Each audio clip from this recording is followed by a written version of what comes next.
In this game, I feel like the primary purpose of LGD picking this hero and what they're aiming for is to have a carry that just breaks up the fight and makes the supports uncomfortable, right? I think his goal is to get on the Shadow Demon, it's to get on this Mirana and just kill them, force them to buy Force Staffs, and then in case they get Force Staffed away, they have the Glimpse to bring them back. Ricky is going to give that vision for why to really get a lot of value out of Disruptor, so yeah, very interesting stuff, and most of the times, Ame has been, you know, hard carrying with someone. Sven earlier today, we've seen him in heroes like Terrorblade, Morphling, this kind of stuff. Ricky is different. I don't think, I mean, is he gonna just go Battlefield and farm? I would love to see that, actually. He has a Ring of Health queued up. I'm just saying, like, if he actually commits to this build, he might. The build for a while, I mean, I don't know how long ago this was, but it was the, Battle Fury into Ags, right? Eventually, like maybe third item Ags. Yeah, I think so. But since they, again, this is kind of old changes, but since we haven't seen Ricky, haven't really gotten to talk about it, but Diffusal not that long ago, maybe a year ago, they made it a lot cheaper. So a lot of people thought that Ricky would be a little bit more popular, which I think he was initially, but has completely dropped off. And we're gonna see this game if it was a good pick or not. But I mean, in theory, like we talked about, Smokescreen this game is very good. Drow is obviously going to itemize with like a Hurricane Pike or whatever, but Pango, XXS is going to have a lot of trouble. I feel like against this hero, but we'll see. Who's that blowing the horn? XXS eyeing up the rune. Blowing that he sees another hero, and then he's not eyeing it up anymore. So 2-for-2 trade, pretty standard. Both teams are covering their respective safe lane halves of bounty runes. And yeah, let's have a look at what Ricky's facing, because this hero, as we talked about, has very polarizing performances. This time around, going to be playing against Pango Mirana, so not a very traditional Mirana pairing, right? You don't have any sort of reliable setup to hit the arrow, so Boboka has to more or less do it on his own. If he wants to gank mid, there isn't something like Astral to set him up from an OD, which would be classic. It's Lina, so both heroes kind of want the setup. So I think Boboka has to do a really good job here to find major impact on the Mirana early on. With 15-2, so kind of what we expected, a wash overall. But back to the original conversation with how much roaming potential each side has in terms of the ganking is. Why? Swashbuckle, and that ends up being first blood, going the way of XXS. Ame's still very healthy, though. This is what ends up happening when you don't have tangos for a minute and a half. Like, eventually they're going to waddle you down so much that you're in killing range, and Ricky doesn't offer much in the way of defense for his support. He can't really cover or anything, so yeah, good start there for ASTER. Going to be very happy for them to get that on XXS. He's also going to get himself a nice little flag bearer creep there. Opting to currently eye up. Wait, what is he buying with this? Well, LSA connects, but Glimpse back. Ori taking a lot of damage. TP is coming in from Boboka, but the last right click is enough from Y. So big kill for LGD here in the mid lane. Yep. Great way of taking advantage of dying there. Not the most common items these days. It is nice for... I think the logic of buying items on Pango that protect Drow is pretty sound in this game. I think for ASTER to find success in the later portions, this Drow has to have some sort of freedom to stand her ground and not just get run over by Ricky, by Primal Beast, by Ember. Onslaught in with the trample. A lot of damage coming out on the Siamese Cat. Monet can't really do much, as that's going to lead to another kill on the Shadow Demon. Although Jinkyu now getting kited as Monet. Does he have actually enough damage here as a pause comes out? All right, what the horse happens now, Cinderin? Do they get the kill on this Primal Beast? Hold on. Jinkyu. He will die to Siamese Cat. See, so here's the thing. He got the passive block there. Oh, wow. They can pop it. They could dive here. I think, did STC this rune be picked up by the... He did have a ward on it, so Pichu shouldn't be too surprised. Has made the trip over as well, and he's hungry for some Shadow Demon. Disruption on himself, but this is going to just delay the inevitable here as another kill goes the way of PSG LGD. Ori does connect on the LSA. Boboka's here as well, but they don't have enough lockdown. No arrow as ready. Ori was not, he's not quite level 6, so no Laguna Blade. Would have been enough. Important for LGD to be winning this mid lane, because this top... I think this top lane went better for ASTER than you could have hoped for. Yep, they're getting a great angle here on Monet. Monet inside the kinetic field. All he can do is pop that multi-shot, and it looks like, oh, okay. It's gusted away, but back with the glimpse, and Monet falls to the ground as PSG LGD get another valuable kill. Yeah. Just gonna have to watch that tier 1 tower fall. It's such an early tower. They didn't have a siege creep remaining either. There's just no resources for LGD to hold on to this. Yeah, we got the Searing Chains. Ori's in a lot of trouble, and there's the Trample Onslaught combo as Jin Q able to help finish off the Lina. Laguna Blade was used, but not to much avail. Or maybe he just had a different read on the lane, that he needed it. I think now that we've seen the lane play out, didn't really feel necessary. I don't know. Yeah, that is true. We're going to see the jump here onto Siamese Cat. Instant disruption as Jin Q looking on the sideline for the bigger kill on Monet. Pulverize is there. They're going to be able to get the support right off the bat. The trample comes in. I think the gust actually missed here from Monet. He's going to get glimpsed back, and that is going to lead to a very valuable kill, although it goes to Y. First of all, they have a slight gold lead, and yes, of course. I don't think I think this Ricky got off to a very good start, and as we've talked about, pretty polarizing hero. With the start, Into Ame, Laguna Blade to follow, but no backup. The trade. Yeah, the Moonlight Shadow giving cover for Ori, but allows him to initiate, but nobody to follow it up with. As Y taking a lot of damage in the meantime as the multi-shot is finishing him off from the high ground. There's the first rolling thunder of the game from XXS. Nothing to say with the Remnant in a way. Now Monet has to be careful as there are familiars just completely surrounding him. Soul Assumption is there as well, and the last right click will do it. Now the Pulverize applied to XXS. All he can do, actually, I think it's a lot of damage to that shield crash, but doesn't last as long as it used to. Not able to get the stun on the Faith Beyond, but the Searing Chains is there. So 3 kills for PSG LGD. We're talking a tenth of a second there from a totally different outcome, I think. Nothing to say, just barely gets off the Activate Fire Remnant. Again, back to the Ricky, as you know, I'm going to go here again. Yeah. With a typical carry that we've been seeing a lot from PSG LGD, if you're up 5K at this stage, is that like extremely good news as a Ricky? Because he hasn't been involved at all. So I feel like this is just going to get amplified now as he starts to actually show up in these fights. As Siamese Cat looks like he's got the self-disrupt. Good arrow. He wants to go for the roll. Making it out here a bit. There's nothing to say. Does finish off Siamese Cat with that last slide fist, but away he goes as PSG LGD. Very confident. Big glimpse into the Static Storm and Pulverize. No chance for XXS as he does not have his shard. Obviously, that is going to be the big counter to that. Dire's bottom tower is under attack. And we'll see if PSG LGD wants to try to go for the old Roche. That's a good point. I actually think Pango should be buying the shard now. It's really valuable. But to answer your question from before, being 5k gold ahead is indeed good, yes. Okay. Thank you. Just double checking. Being 5k gold up at 15 minutes is good. And if Ricky was another carry, it would also be good. Because he's ahead by 5k. So yes, that is correct. Well, it's a carry that hasn't done anything yet, really. Yeah, if another carry also hadn't done anything, being 5k up would be pretty good. All right, I see your point. Thank you, Cinder. You're welcome. It was a great question. I'm always here to help. As we're going to see a big smoke now from PSG LGD. Roche is at a half HP right now.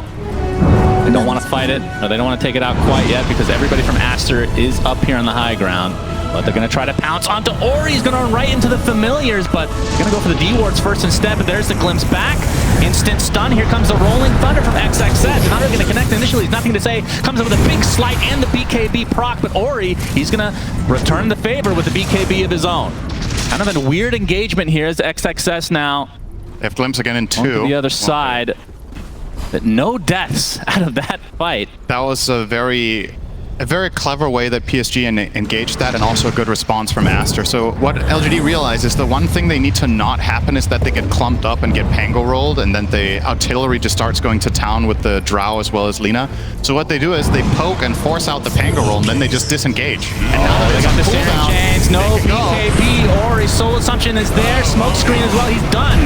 Well, they get a pretty good multi-shot, but this is going the way of PSG LGD for sure. 2-0 to start it. And nothing to say. He's not done here quite yet. Gets the Searing Chains off, but Disruption's going to delay this just for a little bit. Space Beyond continuing with his familiars, but Monet just ticking down ever so slowly. Another gust, but there's the Blink Strike from Ame. Double kill for him. Tricks of the trade, but Blink Strike back into the fray, and that's a 4th kill going the way of LGD, and this should be a free Roche as well. Ricky is owning. Yeah. He got his defusal, he came online, and he's joining. And yeah, I mean, you're starting to see part of the reason, or maybe the whole reason, that Ricky was the choice here for LGD. Among a plethora of options that would have worked against this dire lineup, they went for this one. And he's hounding those supports, and he's hounding that Lina. So again, with that fight we just had, as we see the replay here, that what led to this is effectively Pango rolls on cooldown from the poke that LGD did at the outpost, and so is Lina's BKB. So, let's see who's going to grab this. It is an interesting rune to take on, not Ricky, Shannon. You could take it on But the voice line is so rare. That's true. It is a good voice line. He's trying to walk away here. Onslaught. Oh, he does see him, but gets gusted. But the glimpse back, that was just enough into the Static Storm. Trample as well, but Ori pops BKB gets the LSA to be able to cancel it. They do get the kill onto the Primal Beast, but there's a disruption to save Monet, but not for long enough. Down goes the Drow again. Demonic Person had nothing to say, and his Remnant's going to be really slow as a result, but he has the cover of his teammates. Shadow Demon dead. Ori basically out of mana, and that means they can now initiate with the Moonlight Shadow, giving him cover. It's running Rolling Thunder from XXS. Nice blink onto 2 heroes. Here comes a nice Starstorm as well. Nothing to say. Gets stunned again. Do they have enough? They do. Big kill for ASTER. Need to get more out of this though. Swashbuckle onto Y, but now they're going to control XXS as he is within arm's reach of the Ricky and the smoke screen. And down he goes. So it ends up being a 4 for 2, and the Age is still intact. We joke all the time about Primal Beast and his build being basically like the first 2 items exactly the same every single game, and BKB is almost always one of them. Yeah. But not to be. He's going to be going Halberd into Shivas, it looks like. So we now have Moonlight Shadow by ASTER. It's also worth keeping in mind you have the luxury of thinking about the game entirely differently when you are 4, right? The BKB is almost always a thing on the 3 Primal because you have a bigger responsibility to deal damage, but Jinkyu's role in this game is more of a controlling nature than a killing one, so he's just going to charge in, mess up the fight, make space. Oh, LSA connects. Laguna Blade as well. Static Storm just for defensive measure, but it's not enough. Nothing to say is dead. Does have the buyback. Not sure if he wants to use it in this engagement. It looks like they're going to lose their Primal Beast as well. Okay. Nice setup there by ASTER, baiting the rune. That ward. Value. I don't think we're going to be seeing that. Just going out on a limb so here. Oh, the Gust coming out. XXS gets the Blink Dagger off. Visage is taking a lot of damage. It's going to be enough to actually get beautiful rolls coming out from XXS. They take him out 2 for nothing to start this fight. But Ori, stuck inside of no man's land, he gets brought down to his knees. Buyback coming out of the Disruptor now, but look, the heroes from PSG LGD are very low. They're going to lose the Aegis pretty much right off the bat as well. Now he's surrounded, pops the BKB, trying to focus down the Shadow Demon. The Disruption comes out, but no, not going to be enough. Nothing to say with the Sleight of Fist. Double kill for Ame. So PSG LGD. I don't know. Not sure if Axe is the best purchase. Well, ASTER do have their first 4 staff now, outside of Monet, of course. They don't have Moonlight, so are they going to be spotted here? This Glimpse. Yeah, the Glimpse back. Monet, he's going to get disrupted, so doesn't need to pop it. But Mirana is going to die for her sins. Monet pops the BKB inside that Static Storm. There's nothing to say. He's getting melted inside. Gets off the Sleight of Fist and able to remnant away. And now Ame trying to focus on Monet, but has to reset. Buyback coming out of the Shadow Demon, as it looks like Jinq falls to XXS. And the fight ends up resetting here. 6K lead for PSG LGD. And in terms of the net worth swing, it kind of even because of the buyback. ASTER are doing a great job after being under the amount of pressure we talked about and the type of lineup they're playing into. I think it's very admirable how they've managed to kind of stabilize this game in a range that seems very winnable. At the end of the day, the Ring of Health only costs half of what he paid, right? Because he gets the refund, so. Very true. XXS gets off a nice Rolling Thunder, trying to control the Disruptor. Only gets the 1 stun though, as Monet pops the BKB, but has to reset. There's nothing to say. He's all alone here on the high ground. Gets off the Sleight of Fist, and the Remnant's able to buy enough distance to live. And a Rolling Thunder continuing to go for XXS. Ame able to get tricks of the trade off onto the low ground with the Blink Strike. They've lost their Primal Beast. ASTER stands so strong in this position. This is like the dream spot to play Drow Shadow Demon. You have the hill. Shadow Demon gets to play keep away in the back and get a good disruption out. Another great Rolling Thunder once again from XXS just took Disruptor out of the fight from the beginning. Ori trying to delete the Disruptor, 1 right click away. They will find him. It looks like the force out into the Shadow Demon gets to the Disruption just in time, and nothing to say melts. Ame gets the Blink Strike off. Make it 2 now as Faith Beyond kind of stuck. I believe he used the shard here to keep himself alive for the time being. That's going to set up a potential stun from the LSA. Now the right clicks come, and that should be more than enough damage for ASTER to eat through 2 cores for PSG LGD. And the tier 2 tower will fall as well. This game, Oh, Dire, you gotta fortify them there. minute 22, Gabe and Gabe Radiant, 88% chance of winning. And then Ricky started fighting, and suddenly He's held his ring of health and it's been downhill ever since. We're down to... technically true. Better prepare. Oh, one of these days we're gonna get it. It's There's been years, nothing you it feels want like. more in Dota That's true. It's so than for fun. pro games to go 60 minutes so you can talk about your items. That's right. And I think all the time we've cast together has happened once. Moonlight Shadow. Faith Beyond. Trying to Another find some good distance Rolling here. Rolling Thunder. Thunder finds LSA. Kalen through the blade. He's dead. No buyback at all as Ori. His right clicks are not something you can ignore. They are able to find the Mirana though, so it's a 1-for-1. But again, much more value kill coming out from ASTER. And now Roche, they're going to see he's up. They scout it out. Maybe in the base, and with the axe, they can... Okay, they're going to sleep the into the dart. storm. Yep, Static Storm is there. Blink Strike as well, the BKBs, but Disruption buys a lot of time. And he's A-okay as Ori. He's going to get the instant kill onto Nothing to Say, who does not have buyback. And now they're going to turn this around onto the Primal Beast. This is looking like the beginning of the end of game number 1 as ASTER have come back with a vengeance. They were down big time early, but ever since the Blink Dagger came from XXS, as the GGs come out, it was just one-sided. Just a crazy game. Isn't it kind of ironic how we're talking about how Ricky either snowballs or gets crushed, and in this game he did both? Yeah. It's pretty impressive. He was really impressive when he wasn't in the fights.